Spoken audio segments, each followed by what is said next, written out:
আজকে আমরা পরবর্তী প্রবাহের চ্যাপ্টারে ডিসি ডায়নামো এবং ডিসি মোটর নিয়ে আলোচনা করব। ডিসি ডায়নামোটা কি না, এটা একটা জেনারেটর, অর্থাৎ এদিকে উত্তর মেরু আছে, এখানে দক্ষিণ মেরু আছে। এই যে সবুজ লাইনগুলো আমরা দেখিয়েছি, এগুলো হচ্ছে সুষম চৌম্বক ক্ষেত্রের বলরেখা। আর এ বি সি ডি একটা কুণ্ডলী, যেটাকে বলছি আর্মেচার। এই আর্মেচারটাকে একটা সুষম কৌণিক বেগে এই চুম্বক ক্ষেত্রের চুম্বক ক্ষেত্রের অভিলম্ব বরাবর একটা অক্ষ বরাবর এই কুণ্ডলীটাকে ঘোরানো হচ্ছে। মানে এই দিকটা যেন তড়িৎ চুম্বকের চুম্বকের উত্তর মেরু, দিকটা দক্ষিণ মেরু আছে, তাহলে বলরেখাগুলো এইভাবে সমান্তরালভাবে যাচ্ছে। তার মাঝখানে এবিসিডি একটা কুণ্ডলী আছে, সেই কুণ্ডলীটাকে চুম্বক ক্ষেত্রের অভিলম্ব অক্ষ বরাবর একটা সমকৌণিক বেগে ঘোরানো হচ্ছে।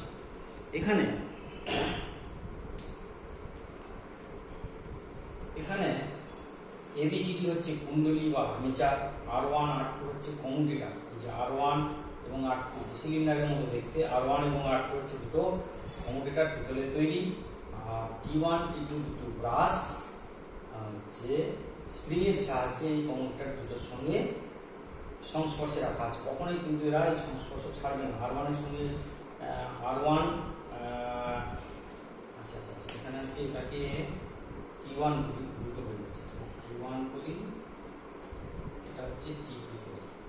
তাহলে R1 এর সঙ্গে T1, R2 এর সঙ্গে T2, এই দুটো কার্বন ব্রাশ সবসময় স্প্রিংয়ের সাহায্যে লেগে থাকে। যখন কুণ্ডলীর ঘূর্ণন হয়, কমিউটেটর ঘুরে কিন্তু R1 R2 দুটো পিতলের তৈরি কমিউটেটর ঘুরবে এবং তার সঙ্গে T1 T2 সবসময় সংস্পর্শ বজায় থাকবে। এবং এল হচ্ছে একটা বৈদ্যুতিক বাতি, জি হচ্ছে একটা সমপ্রবাহ গ্যালভানোমিটার। এইবার কুণ্ডলীর যখন এই ঘূর্ণাক্ষের সাপেক্ষে কুণ্ডলী যখন ঘূর্ণন হবে, তখন কি হবে? চুম্বক ক্ষেত্র এবং পরিবাহীর মধ্যে আপেক্ষিক গতি সৃষ্টি হবে। তার ফলে কি হবে? তড়িৎ চুম্বকীয় আবেশের ঘটনা ঘটবে। তখন কি হবে না, এই পরিবাহীতে আবিষ্ট তড়িৎ চালক বল হবে, তারপরে আবিষ্ট তড়িৎ প্রবাহ সৃষ্টি হবে। এবার এখানে যে এবিসিডি কুণ্ডলী বা আর্মেচারের ঘূর্ণনের ফলে প্রবাহটা সৃষ্টি হবে, সেটা কিন্তু পরিবর্তী প্রবাহই সৃষ্টি হবে। কিন্তু এখানে এই যে R1 R2 এই যে কমিউটেটর ব্যবস্থা, R1 R2 দুটো পিতলের যে কমিউটেটর, হ্যাঁ, সেটা কি করছে না, এই R1 এবং R2 ব্যবস্থার জন্য এখানে কুণ্ডলী ঘুরছে, এখানে পরিবর্তী প্রবাহ সৃষ্টি হচ্ছে। কিন্তু এখানে T1 এবং T2 পোলারিটি চেঞ্জ হচ্ছে না। T1 এবং T2 কার্বন ব্রাশ দুটোর মেরু কিন্তু প্রকৃতি একই থাকবে। আমরা আগে দেখেছিলাম যে T1 T2 একটা পাকে যেমন একটা পূর্ণ হচ্ছে, দুবার করে পরিবর্তন হচ্ছে। এখানে কিন্তু T1 T2 কমিউটেটর এবং T1 T2 অ্যারেঞ্জমেন্ট এমনভাবে করা আছে যাতে T1 এবং T2 মেরু প্রকৃতি কখনো পরিবর্তন না হয়। অর্থাৎ এই R1 এবং R2 এই ব্যবস্থার মাধ্যমে পিতলের যে তৈরি যে কমিউটেটর, এর মাধ্যমেই কিন্তু আমরা উৎপন্ন এসি প্রবাহকে ডিসিতে রূপান্তরিত করে দিচ্ছি। অর্থাৎ R1 R2 সমন্বয় দ্বারাই পরিবর্তী প্রবাহকে সমপ্রবাহে পরিবর্তিত করে দেওয়া হচ্ছে এই ব্যবস্থার সাহায্যে। সেই জন্য R1 R2 কে বলা হয় পরিবর্তক বা কমিউটেটর। এটাকে R1 R2টাকে বলা হয় পরিবর্তক বা কমিউটেটর। বোঝা গেল? এই হচ্ছে ডিসি ডায়নামো। এটাও ডায়নামো, কিন্তু এটা ডিসি, কারেন্টটা চেঞ্জ হবে না। বহির্বর্তনীতে দেখো কারেন্টটা সবসময় একই থাকবে। আর এখানে এলটা হচ্ছে তোমার একটা বৈদ্যুতিক বাতি, এখানে আলোটা সবসময় জ্বলবে। এই কমিউটেটর ব্যবস্থার সাহায্যেই এমনভাবে করা আছে যাতে কিনা T1 T2 পোলারিটি বা মেরু কখনো চেঞ্জ না হয়। তারপরে কি হবে? একই দিকে প্রবাহ হবে, এসি কারেন্ট তৈরি হবে, পরিবর্তী প্রবাহ তৈরি হবে, কিন্তু তড়িৎ চুম্বকীয় আবেশের জন্য। কিন্তু এখানে এই R1 R2 কমিউটেটর ব্যবস্থার মাধ্যমে এসিটাকে আমরা ডিসিতে রূপান্তরিত করে দিচ্ছি। সেই জন্য এটাকে বলা হচ্ছে ডিসি ডায়নামো। এবং এই R1 R2 কে বলা হয় পরিবর্তক, R1 R2 কে বলা হয় পরিবর্তক বা কমিউটেটর। এরপরে আমরা আসছি ডিসি মোটর। এই দেখো এটা হচ্ছে ডিসি মোটর, এখানেও A B C D coil আছে, কুণ্ডলী আছে, R1 R2 দুটো কমিউটেটর আছে, এর সঙ্গে R1 ডি এর সঙ্গে R2 প্রান্ত যুক্ত করা আছে এবং T1 T2 দুটো কার্বন ব্রাশ এই কমিউটেটরের সঙ্গে যুক্ত করা আছে। এখানে সিস্টেমটা এখানে ডিসি মোটর বলছি, এখানে চুম্বক ক্ষেত্রে পরিবাহীর ঘূর্ণনের ফলে পরিবাহীতে তড়িৎ প্রবাহ আবিষ্ট হয়েছিল। আর এখানে কি করা হচ্ছে না, এই কমিউটেটরের মাধ্যমে এখানে একটা ব্যাটারি যোগ করা আছে, পাওয়ার সাপ্লাই ব্যাটারি যোগ করা আছে। এই ব্যাটারি দিয়ে যেই তড়িৎ প্রবাহ চালনা করা হবে তখন এটা ঘুরতে শুরু করবে। এটা হচ্ছে তোমার এই বার্লো চক্রের যে নিয়মটা ছিল সেটা, মানে তড়িৎ চুম্বক ক্ষেত্রের অবিলম্বে রাখা কোনো পরিবাহীর মধ্য দিয়ে তড়িৎ প্রবাহ চালনা করলে পরিবাহীর উপর চুম্বক ক্ষেত্র একটা বল প্রয়োগ করে, তার ফলে পরিবাহের গতি সৃষ্টি হয়। অর্থাৎ এই জন্য এটাকে বলা হচ্ছে মোটর। এখানে তড়িৎ প্রবাহ পাঠানোর ফলে চুম্বক ক্ষেত্র পরিবাহীর উপর একটা বল প্রয়োগ করবে, তখন কুণ্ডলীর ঘূর্ণন হতে শুরু করবে। এই দিক দিয়ে দেখো, এই দিক দিয়ে কারেন্টটা যাচ্ছে, এটা পজিটিভ মেরু, এটা নেগেটিভ মেরু ব্যাটারি, এটা হচ্ছে পজিটিভ, এই প্রান্তটা হচ্ছে পজিটিভ আর এই প্রান্তটা হচ্ছে নেগেটিভ। এই দিক দিয়ে কারেন্টটা যাবে, ঢুকে এইভাবে কারেন্টটা গিয়ে আবার এই দিক দিয়ে চলে আসবে। আর কমিউটেটর সিস্টেমটা এমন করা আছে, প্রকৃতি মেরুর প্রকৃতিও চেঞ্জ হতে পারবে না। T1 T2 ব্রাশ দুটো সবসময় প্লাস মাইনাস পোলারিটি মেনটেন করবে। তারপরে কি হবে, এখান থেকে কারেন্ট পাঠালে এটাতে ঘূর্ণন সৃষ্টি হবে। সেই জন্য এটাকে হচ্ছে মোটর। আমাদের বাড়িতে জল তোলার পাম্প বা বিভিন্ন মোটর যে ব্যবহার করা হয়, এখানে পাওয়ার সাপ্লাই দেওয়া হয়, চুম্বক ক্ষেত্রে থাকা একটা কয়েলের ঘূর্ণন শুরু হয়। এবিসিডি কুণ্ডলী, R1 R2 commutator, T1 T2 carbon brush, এই হলো তোমার ডিসি মোটর। আর এই হলো তোমার ডিসি ডায়নামো। এখানে তড়িৎ প্রবাহ দিলে ঘূর্ণন শুরু হচ্ছে, আর এখানে ঘূর্ণন হলে তড়িৎ প্রবাহ সৃষ্টি হচ্ছে। এখানে তড়িৎ প্রবাহ দিলে ঘূর্ণন সৃষ্টি হচ্ছে, সেই জন্য এটা বলা হচ্ছে ডিসি মোটর। আর এখানে কি করা হচ্ছে, এই কুণ্ডলীর ঘূর্ণন করা হচ্ছে চুম্বক ক্ষেত্রের মধ্যে, এবং তড়িৎ প্রবাহ আবিষ্ট হচ্ছে, সেই জন্য এটার নাম ডায়নামো, ওটার নাম মোটর। এই গেল আমাদের ডিসি ডায়নামো এবং ডিসি মোটর। এরপরে আমরা আলোচনা করব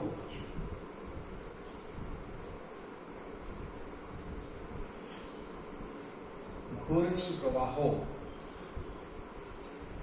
এই ঘূর্ণি ভেক্টর রেখাচিত্র, ঘূর্ণি ভেক্টর রেখাচিত্র, ঘূর্ণি ভেক্টর, ঘূর্ণি ভেক্টর রেখাচিত্র, ঘূর্ণি ভেক্টর রেখাচিত্র বা phasor diagram, PHASOR, phasor, DIAGRAM, phasor diagram, ঘূর্ণি ভেক্টর রেখাচিত্র বা ফেজর ডায়াগ্রাম। একটা ছবি এঁকে নিই আমরা। এটা হচ্ছে মূল বিন্দু, এটা হচ্ছে আমার মূল বিন্দু, এটা হচ্ছে এক্স অক্ষ, এটা হচ্ছে ওয়াই অক্ষ। আচ্ছা, এবার প্রত্যাবর্তী ছবিটা এঁকে নেই। হচ্ছে এক্স অক্ষ,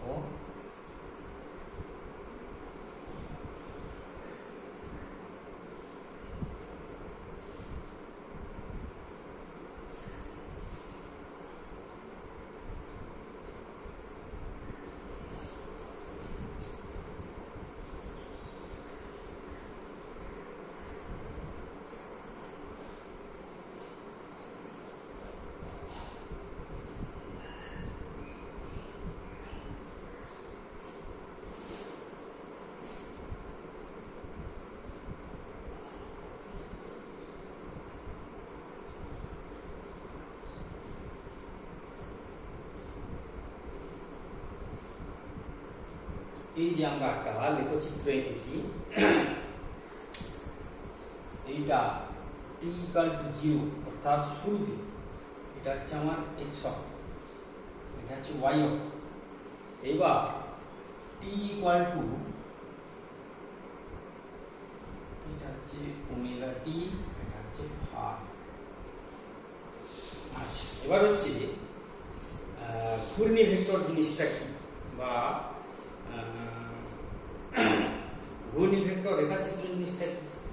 না, প্রত্যাবর্তী বর্তনীতে অর্থাৎ এসি বর্তনীতে, প্রত্যাবর্তী বর্তনীতে প্রবাহ মাত্রা এবং তড়িৎচালক বলকে অর্থাৎ প্রবাহ মাত্রা এবং তড়িৎচালক বলকে প্রত্যাবর্তী রাশি হিসাবে ধরা হয় এবং তাদের যে ভেক্টর লেখচিত্রের সাহায্যে প্রকাশ করা হয়। প্রত্যাবর্তী বর্তনীতে প্রবাহ মাত্রা এবং তড়িৎচালক বলকে পরিবর্তনশীল প্রত্যাবর্তী রাশিগুলোকে যে ভেক্টর লেখচিত্রের সাহায্যে প্রকাশ করা হয় তাদের বলা হয় ফেজর ডায়াগ্রাম। অর্থাৎ প্রত্যাবর্তী বর্তনীতে প্রবাহ মাত্রা এবং তড়িৎচালক বল অর্থাৎ প্রত্যাবর্তী রাশিগুলোকে যে ভেক্টর লেখচিত্রের সাহায্যে প্রকাশ করা হয় তাকে বলা হয় ফেজর ডায়াগ্রাম বা ঘূর্ণি ভেক্টর রেখাচিত্র। অর্থাৎ এই প্রত্যাবর্তী রাশিগুলোকে একটা ঘূর্ণায়মান ভেক্টর হিসাবে ধরা হয়। প্রত্যাবর্তী রাশিগুলোকে একটা ঘূর্ণায়মান ভেক্টর হিসাবে ধরা হয়। ভেক্টরটির দৈর্ঘ্য সংশ্লিষ্ট যে ভেক্টরটা ধরা হচ্ছে সেই ভেক্টরটার দৈর্ঘ্য সংশ্লিষ্ট রাশিটির শীর্ষমান নির্দেশ করে এবং সাধারণত ঘূর্ণি ভেক্টরটির প্রাথমিক অবস্থান, এই যে ঘূর্ণি ভেক্টর আই, ই এবং আই প্রত্যাবর্তী প্রবাহ মাত্রা প্রত্যাবর্তী তড়িৎচালক বল, এই ঘূর্ণি ভেক্টরটা প্রাথমিক অবস্থান হচ্ছে মূল বিন্দুগামী অনুভূমিক অক্ষ দ্বারা প্রাথমিক অবস্থানটাকে বোঝানো হয়। অর্থাৎ মূল বিন্দুগামী অনুভূমিক অক্ষ দ্বারা প্রত্যাবর্তী ভেক্টরটার প্রাথমিক অবস্থান বোঝানো হয়। টি ইকুয়াল টু 0-তে এই যে ভেক্টরের দৈর্ঘ্যটা এটাই হলো তার শীর্ষমান। যদি ই হয় তাহলে ই0, আই হলে তার I0। আচ্ছা, এবার এই ভেক্টরটা যদি ওমেগা কৌণিক বেগে ঘুরতে থাকে তাহলে টি সময়ে সে কতটা কোণ যাবে? Omega t. ওমেগা কৌণিক বেগে ঘুরলে, ওমেগা কৌণিক বেগে ঘুরলে টি সময়ে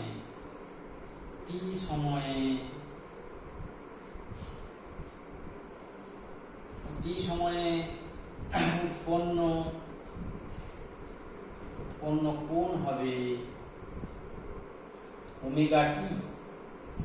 এই ওমেগা টি দ্বারা তার দশা বোঝানো হয়। ওমেগা টিটা কি? তার দশা। এবং তাহলে প্রাথমিক অবস্থান টি ইকুয়াল টু 0-তে এই 0টা এখানেই ছিল। টি সময় পরে তার অবস্থান কত হয়েছে? এইখানে চলে এসেছে। অর্থাৎ ওমেগা টি কোণ অতিক্রম করেছে। ওমেগা টি কোণ অতিক্রম করে তার অবস্থান হয়ে যাচ্ছে এই অবস্থান। ঠিক আছে? এবং তার সঙ্গে শুধু এখানে তড়িৎচালক বল, এখানে কারেন্টও আছে, তড়িৎ প্রবাহও আছে। তাহলে এখানে আমরা ধরে নিচ্ছি যে যে তড়িৎচালক বলটাকে ধরা হয়েছে সেটা হচ্ছে E0 sin of ওমেগা টি, অর্থাৎ যার শীর্ষমান হচ্ছে E0 আর ওমেগা টি হচ্ছে টি সময় অতিক্রান্ত কোণ। আচ্ছা, এইটা ছিল প্রাথমিক অবস্থান। টি সময় পরে কোথায় গেছে? এখানে। আচ্ছা, সেক্ষেত্রে আমরা ধরে নিচ্ছি আই সমান হবে I0 sin of omega t minus phi. এই ফাইটা কি না, ফাই কোণে তড়িৎ প্রবাহ পিছিয়ে থাকবে। অর্থাৎ এই যে ছবিটা দেখো, এই যে ছবিটা, এই ফাই, এই কোণটা হচ্ছে ফাই। অর্থাৎ E0 আর I0 এর মাঝখানে যে কোণ, এইটা হচ্ছে ফাই। অর্থাৎ তড়িৎচালক বলটা অর্থাৎ E0 ওমেগা টি কোণ অতিক্রম করেছে আর I0 অতিক্রম করেছে ওমেগা টি মাইনাস ফাই। অর্থাৎ এইটা হচ্ছে পুরোটা ওমেগা টি আর এটা ফাই। তাহলে এই অতিক্রম করেছে কত? ওমেগা। এই কোণটার মানটা কত হবে? এই কোণটা হচ্ছে তোমার ওমেগা টি মাইনাস ফাই। অর্থাৎ তড়িৎচালক বল ওমেগা টি অতিক্রম করলে এই করছে ওমেগা টি মাইনাস ফাই। আমরা ধরে নিচ্ছি দশা পার্থক্যটা ফাই। অর্থাৎ তড়িৎচালক বল এবং তড়িৎ প্রবাহ মাত্রার মধ্যে, তড়িৎচালক বল এবং তড়িৎ প্রবাহ মাত্রার মধ্যে দশা পার্থক্য আমরা ফাই ধরে নিচ্ছি। এবার এই যে প্রত্যাবর্তী ভেক্টর E0 এবং I0 থেকে যদি মূল বিন্দুগামী উলম্ব অক্ষের উপর একটা অভিক্ষেপ বা প্রজেকশন টানা হয়, তখন উলম্ব অক্ষের উপর যে তড়িৎচালক বল এবং প্রবাহ মাত্রার মান পাওয়া যাবে সেটা হবে তড়িৎচালক বল এবং প্রবাহ মাত্রার তাৎক্ষণিক মান। এটা কি, এগুলো সবই যেটা পেলাম এটা করা হচ্ছে তাৎক্ষণিক মান। তড়িৎচালক বল, তড়িৎচালক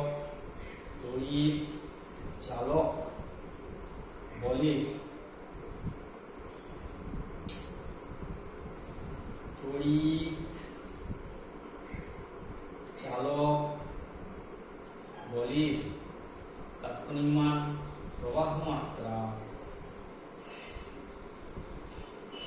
তাৎক্ষণিক মান। আচ্ছা, এবার আরেকবার বলি যে প্রত্যাবর্তী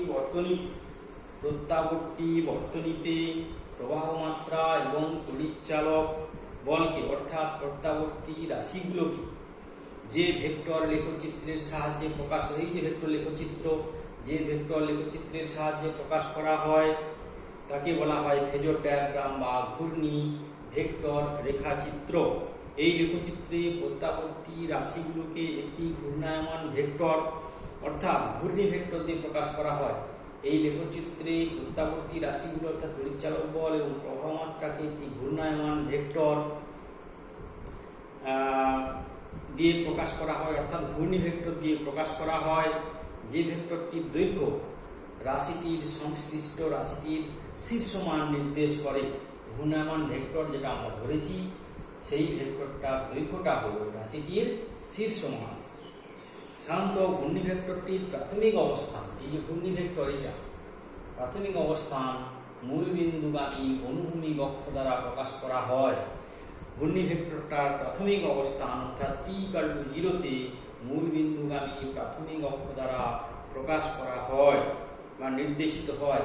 এটা যদি ঘূর্ণি ভেক্টরটা ওমেগা কৌণিক বেগে ঘুরে তাহলে টি সময়ে কতটা কোণ উৎপন্ন করবে আর ঘুরবে, ওমেগা টি এইখানে ছিল প্রাথমিক অবস্থান। ওমেগা কৌণিক বেগে ঘুরলে টি সময়ে অতিক্রান্ত কোণ উৎপন্ন কোণ হবে ওমেগা টি। এটাকেই বলা হচ্ছে তার দশা, ওমেগা টিকে বলা হচ্ছে তার দশা কোণ বা দশা। মূল বিন্দুগামী অনুভূমিক অক্ষের সঙ্গে সৃষ্ট কোণ, মূল বিন্দুগামী অনুভূমিক অক্ষ এটা, এই অক্ষের সঙ্গে সৃষ্ট কোণ ওমেগা রাশি দ্বারা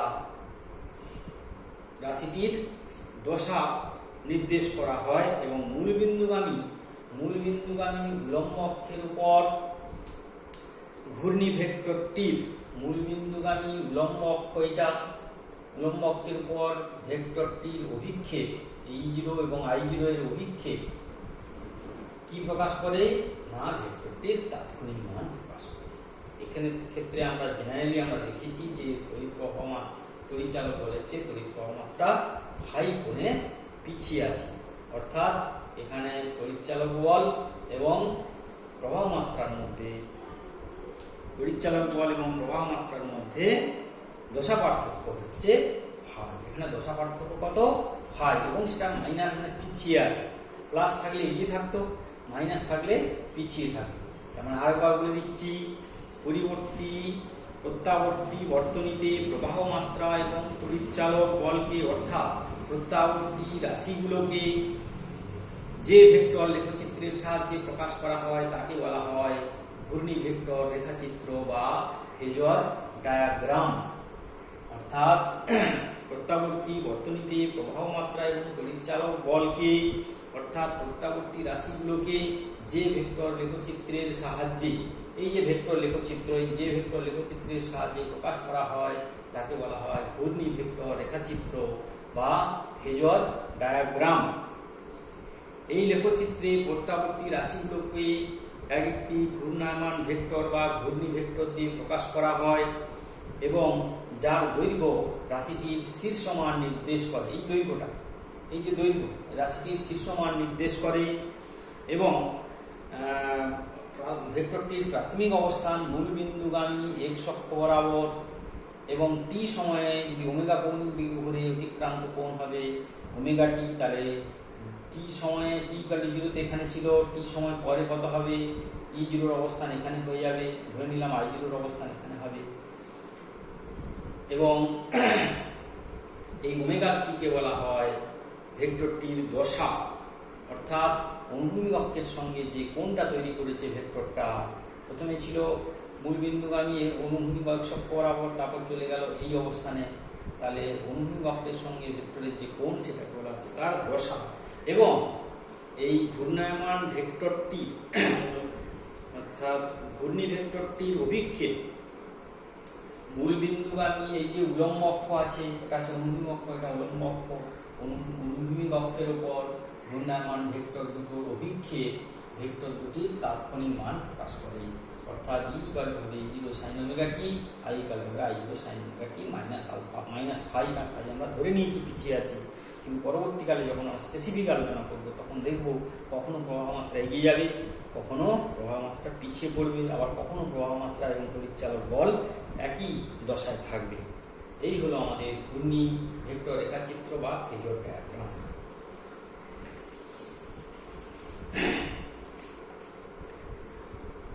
এবারে আমরা কেবলমাত্র রোধকযুক্ত বর্তনীতে যদি একটা তড়িৎচালক পরিবর্তী তড়িৎচালক বলের উৎস যোগ করে দিই, তাহলে সেক্ষেত্রে আমরা দেখব তড়িৎচালক বল এবং প্রবাহ মাত্রার মধ্যে দশা পার্থক্য কত, তাদের ফেজর ডায়াগ্রাম বা ঘূর্ণি ভেক্টর চিত্র কেমন হবে, সেই সব নিয়ে আমরা এখন আলোচনা করব।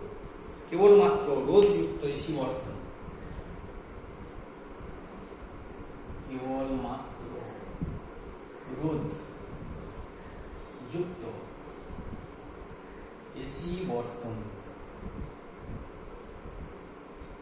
কেবলমাত্র রোধযুক্ত এসি বর্তনী, কেবলমাত্র রোধযুক্ত এসি বর্তনী।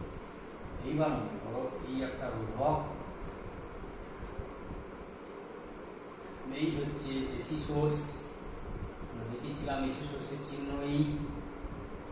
এইখানে হচ্ছে একটা চাবি আছে কে, আর এই হচ্ছে আমার বর্তনী, অর্থাৎ এটা হচ্ছে আর, এটা হচ্ছে এসি সোর্স, অর্থাৎ ধরে নিচ্ছি E equal to E0 sine of omega t, এরকম একটা এসি সোর্স ওই বর্তনীতে আমরা যোগ করে দিয়েছি, একটা প্লাস একটা মাইনাস, এইভাবে এসি সোর্স যোগ করে দিয়েছি। কেবলমাত্র রোধকযুক্ত এসি বর্তনী, কেবলমাত্র রোধকযুক্ত এসি বর্তনী, এক্ষেত্রে আমরা একটা তড়িৎচালক বল যোগ করে দিয়েছি। আমি হচ্ছে প্রত্যাবর্তী তড়িৎচালক বল, অর্থাৎ E equal to E0 sin omega t আমরা যোগ করেছি ওর সঙ্গে। তাহলে এখানে এটাই হচ্ছে প্রত্যাবর্তী বা পরিবর্তী প্রত্যাবর্তী তড়িৎ চালক বল, এটাই হচ্ছে প্রত্যাবর্তী তড়িৎ চালক বল। এবার তাহলে রোধকের দুই প্রান্তে প্রান্তীয় বিভব কত হবে, রোধকের প্রান্তীয়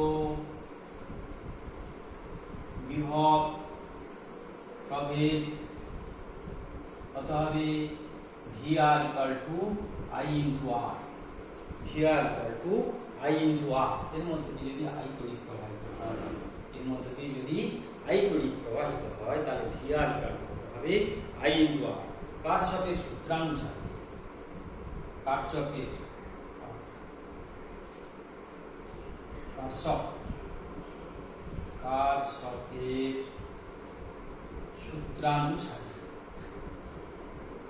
কারশফের সূত্রানুসারে কি হবে না,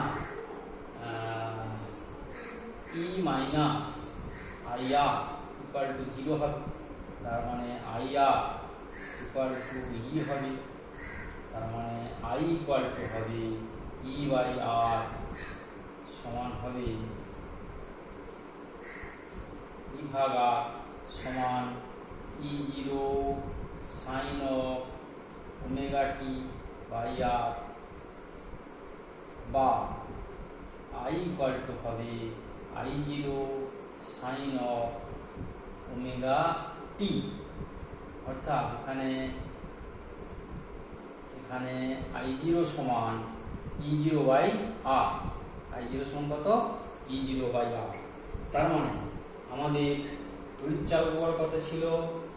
E0 equal to E0 sine of omega t. এই উৎসটা আমরা শুধু রোধক যুক্ত বর্তনীতে যোগ করেছিলাম। তার করসপন্ডিং তাৎক্ষণিক কারেন্ট কত এলো? I0 সাইন অফ ওমেগা টি। অর্থাৎ এখান থেকে দেখতে পাচ্ছি তড়িৎ চালক বল এবং প্রবাহ মাত্রার মধ্যে তড়িৎ চালক বল এটা হচ্ছে প্রবাহ মাত্রা, I প্রবাহ মাত্রা। তড়িৎ চালক বল এবং প্রবাহ মাত্রার মধ্যে কোনো দশা পার্থক্য নেই, কারণ এরও দশা হচ্ছে ওমেগা টি, এরও দশা হচ্ছে ওমেগা টি। অর্থাৎ শুধু রোধকযুক্ত বর্তনীতে যদি একটা পরিবর্তী তড়িৎ চালক বল বা এসি সোর্স যোগ করে দেওয়া হয়, তাহলে আমরা কি দেখতে পাচ্ছি না তড়িৎ চালক বল এবং প্রবাহ মাত্রার দশা একই, দশা পার্থক্য। তাহলে শুধু রোধকযুক্ত বর্তনীতে শুধু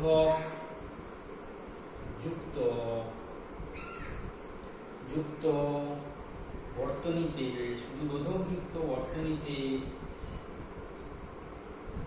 এসি সোর্স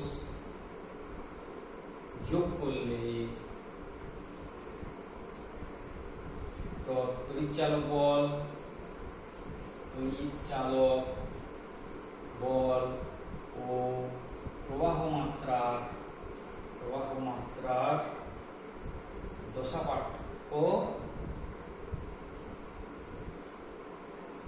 পার্থক্য শূন্য হবে।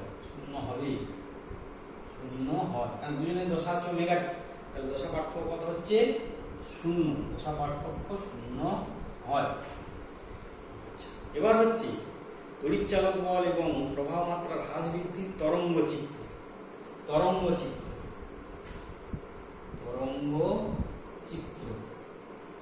কাদের সঙ্গে? না, তড়িৎ চালক বল এবং প্রবাহ মাত্রা। তড়িৎ চালক বল এবং প্রবাহ মাত্রা, এদিকটা হচ্ছে টাইম, এই হচ্ছে তোমার তড়িৎ চালক বল, আমরা আগেই দেখেছি এটা এরকম, আর প্রবাহ মাত্রা হবে এরকম।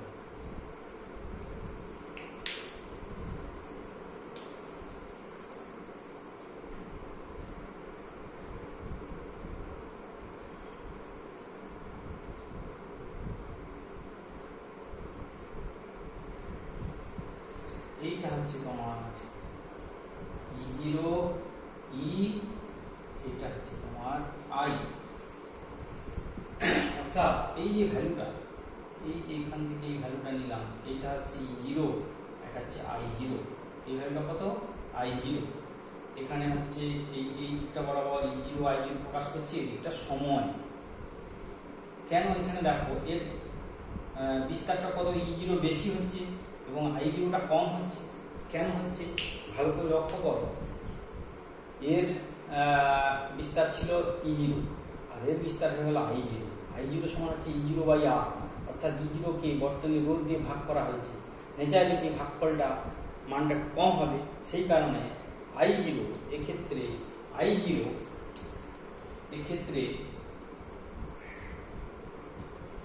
I0 লেস দ্যান E0, সেই কারণে I0 বিস্তারটা কম হয়েছে, E0 বিস্তারটা বেশি হয়েছে। এটা হচ্ছে তরঙ্গ চিত্র বা ওয়েভ ডায়াগ্রাম। এটা বলা হচ্ছে তরঙ্গ চিত্র বা ওয়েভ ডায়াগ্রাম। অর্থাৎ তড়িৎ চালক বল এবং তড়িৎ প্রবাহ মাত্রা এবং সময়ের সঙ্গে যে লেখচিত্র, তড়িৎ চালক বল সময়ের লেখচিত্রটা হবে নীল লেখাটা দ্বারা, আর প্রবাহ মাত্রা সময়ের লেখচিত্র হবে ডট ডট ডট ডট সবুজ লেখাটা। একই লেখচিত্রে আমরা সেটাকে দেখিয়েছি। এটা তার মানে হলো এই দিকটা হচ্ছে ই এবং আই, এই দিকটা হচ্ছে ই আই, আর এই দিকটা হচ্ছে সময়। এই গেল হচ্ছে সময়ের সঙ্গে তড়িৎ চালক বল এবং প্রবাহ মাত্রার হ্রাস বৃদ্ধির লেখচিত্র। এবার হচ্ছে বর্তনীর রোধ।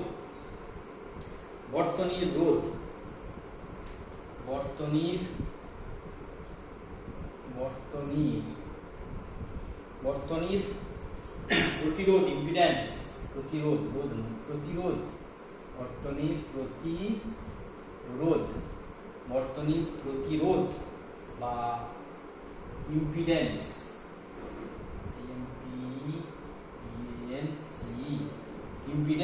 Impedance of the circuit. তাহলে আমরা পেয়েছি I ইকুয়াল টু I0 মানে E0/R into sine of omega t. এইটাকে বলা হচ্ছে E0/Z সাইন অফ ওমেগা টি। এখানে Z ইকুয়াল টু হলো, এখানে Z ইকুয়াল টু R, এখানে Z ইকুয়াল টু হলো R, অর্থাৎ বর্তনীর প্রতিরোধ হলো বর্তনীর রোধের সমান, অর্থাৎ ক্ষেত্রে প্রতিরোধ, বর্তনীর প্রতিরোধ, এই জেডটাকে বলা হচ্ছে প্রতিরোধ বা ইম্পিডেন্স। বর্তনীর প্রতিরোধ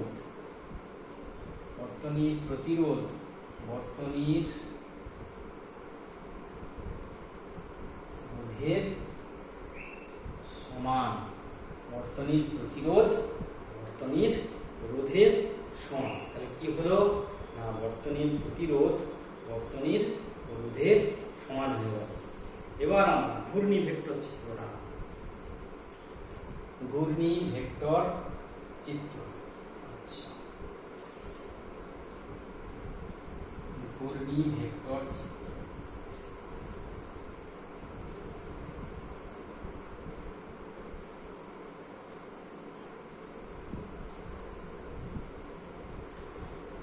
এই হচ্ছে আমাদের সার্কিট। পেয়েছি কত, E ইকুয়াল টু পেয়েছি E0 sine of omega t, I equal to পেয়েছি I0 সাইন অফ ওমেগা টি। তাহলে এবার ঘূর্ণি ভেক্টর চিত্র,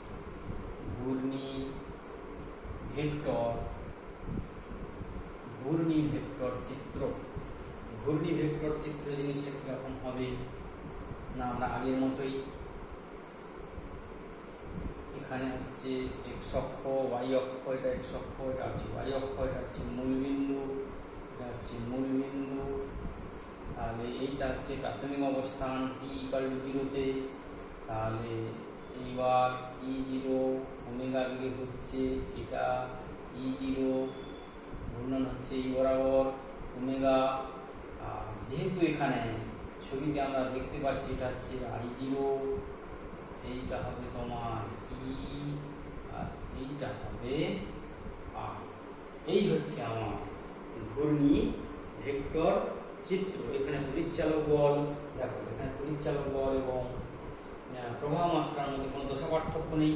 আগের ছবিতে আমরা কি দেখিয়েছিলাম, যে এইখানে দেখিয়েছিলাম এইটা হচ্ছে E0 আর এটা হচ্ছে দেখিয়েছিলাম I0, এদের মধ্যে দশা পার্থক্য ফাই দেখিয়েছিলাম জেনারেল ভাবে। দশা পার্থক্য কত দেখিয়েছিলাম, ফাই। কিন্তু এখানে কি হচ্ছে, শুধু সংযুক্ত বর্তনীতে একটা তড়িৎচালক বলের সংযোগ করে দিলে দেখা যাচ্ছে তড়িৎ প্রবাহ মাত্রা এবং তড়িৎচালক বলের মধ্যে কোনো দশা পার্থক্য নেই, অর্থাৎ একই লাইন দ্বারা নির্দেশিত হবে। এক্ষেত্রে ই এবং E0 থেকে ওই মূলবিন্দুগামী উলম্ব অক্ষের পর অভিক্ষেপ বা প্রজেকশন বা অভিক্ষেপ অঙ্কন করলে ইটা হবে তাৎক্ষণিক মান, E0 এর তাৎক্ষণিক মান, আর আইটা হবে I0 এর তাৎক্ষণিক মান। এইভাবে আমরা একটা ঘূর্ণি ভেক্টর চিত্র অঙ্কন করতে পারি। মূলবিন্দু আঁকতে হবে x অক্ষ, y অক্ষ, t ইকুয়াল টু 0-তে প্রাথমিক অবস্থান, তারপরে ওমেগা কৌণিক বেগে এই যে কতটা ঘুরে এসছে এইটাই হচ্ছে ওমেগা, এটা ওমেগা টি। তাহলে এরও দশা ওমেগা টি, ওরও দশা, তড়িৎচালক বলেরও দশা ওমেগা টি, প্রবাহ মাত্রার দশাও ওমেগা টি। সেই জন্য এদের মধ্যে দশা পার্থক্য, এদের দশা পার্থক্য সমান omega t minus omega t সমান কত হবে জি। দশা পার্থক্য 0 মানে একই দশায় থাকবে, কিন্তু তাদের তাৎক্ষণিক মানটা আলাদা। কেননা আমরা দেখেছি I0 সমান কত, এটা অ্যাকচুয়ালি কত E0/Z, E0/R sign of omega টি। তাহলে E0 কে R দিয়ে ভাগ করে তবে তো I0 পাওয়া যাচ্ছে। তাহলে E0 এর মান হচ্ছে I0 এর মানটা ছোট হবে, সেই জন্য I0 ছোট, E0 বড়। এই হচ্ছে আমাদের ঘূর্ণি ভেক্টর চিত্র। কেবলমাত্র রোধকযুক্ত এসি বর্তনীতে তড়িৎচালক বল, প্রবাহ মাত্রা, রাশিমালা, তার ঘূর্ণি ভেক্টর চিত্র। আগেটা আমরা ওয়েভ ডায়াগ্রাম বা তরঙ্গ চিত্র দেখেছি, এটা হচ্ছে শুধু ঘূর্ণি ভেক্টর চিত্র। এরপরে লাস্ট যেটা আছে এটা হচ্ছে রোধকযুক্ত বর্তনীতে অপচয়িত বা ডিসিপেটেড পাওয়ার, অপচয়িত ক্ষমতা, অপচয়িত ক্ষমতা বা ডিসিপেটেড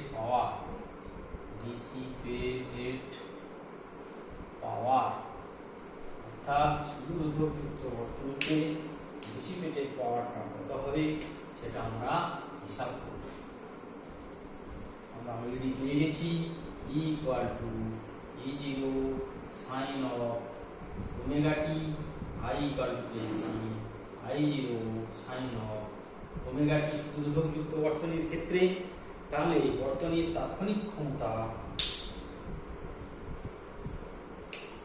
বর্তনীর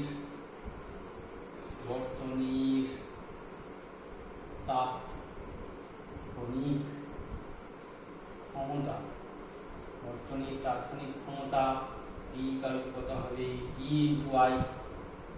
ক্ষমতা কি হয় P = E × I। তার মানে এটাকে লিখতে পারি E0 sin of omega t গুণ I0 sin of omega t। তার মানে কত হবে E0 I0 sin square omega t। তাহলে তাৎক্ষণিক ক্ষমতা এটা হলো। তাহলে পূর্ণ চক্রে গড় ক্ষমতা, তাহলে পূর্ণ চক্রে গড় ক্ষমতা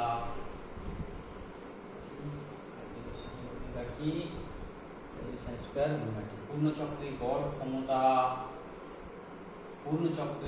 ক্ষমতা P বা P বার, গড় ক্ষমতা P বা P বার কত হবে সমান 1/t 0 to t E0 I0 sin square omega t dt।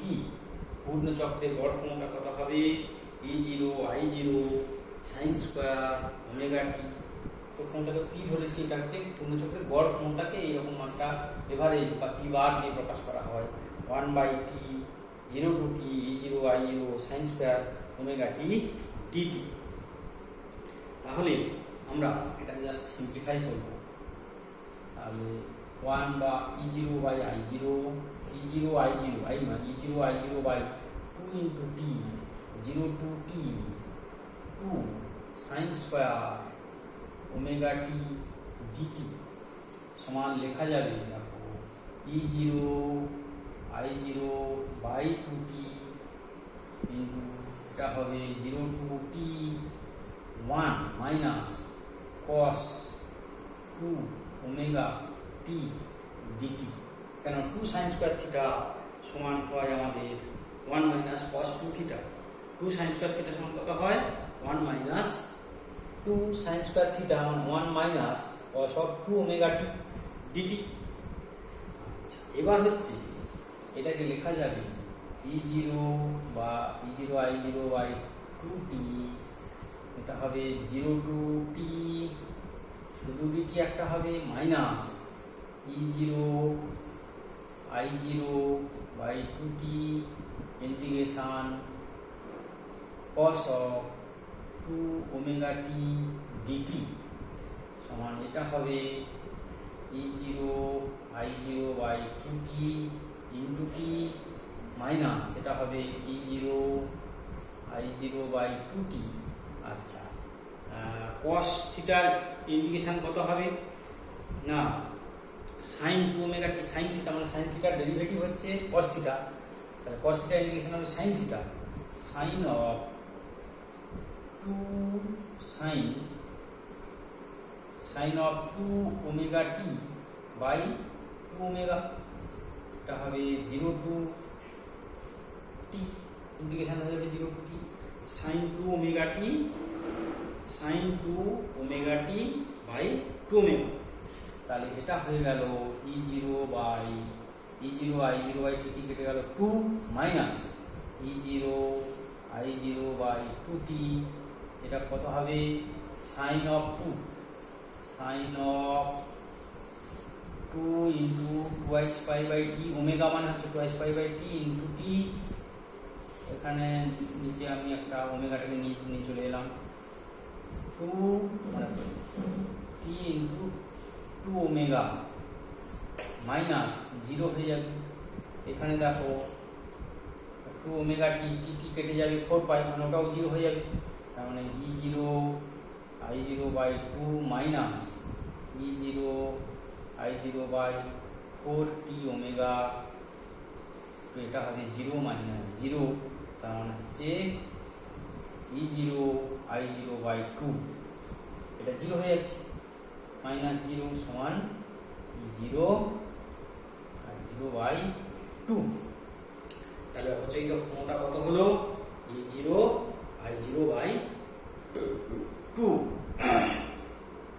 অর্থাৎ আমরা লিখতে পারি অতএব P বার সমান কত হচ্ছে E0 I0 বাই 2 সমান E0 বাই রুট 2 গুণিতক I0 বাই রুট 2 সমান ERMS গুণিতক ERMS গুণিতক IRMS। P বার কত হলো E0 ERMS গুণিতক IRMS। আচ্ছা, P max এক্ষেত্রে P max কত হবে? P max হচ্ছে E0 I0, P max টা হবে E0 I0, এটা হচ্ছে সর্বোচ্চ ক্ষমতা